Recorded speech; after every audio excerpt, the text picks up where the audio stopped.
చిన్న మంచి మాట ఏంటంటే, సాగే నీరు సాగే నీరు అంటే పారే నీరు ఏదో అడ్డు వచ్చిందని ఆగిపోదు.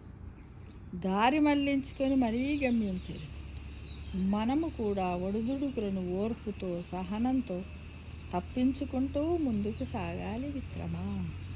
కానీ ఇక్కడ ఒక ఒడిదుడుకులు వచ్చింది, అడ్డొచ్చింది కాబట్టి నేను అది అడ్డు దానంతలా తెగుతూ పోయేంత వరకు నేను దాటను, నేను ఆ పని చెయ్యనంటే నువ్వు ఎక్కడుంటావు? గమ్యాన్ని చేరలేవు కదా.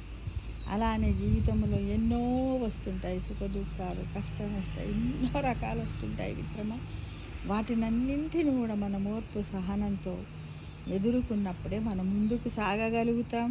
అలానే మన గమ్యాన్ని కూడా సుఖాంతంగా చేరగలుగుతాము, సంతోషంగా జీవితాన్ని గడపగలుగుతామని నిత్య సత్యాన్ని మనం అందరం కూడా గుర్తించుకోవాలి, గ్రహించుకోవాలి మిత్రమా.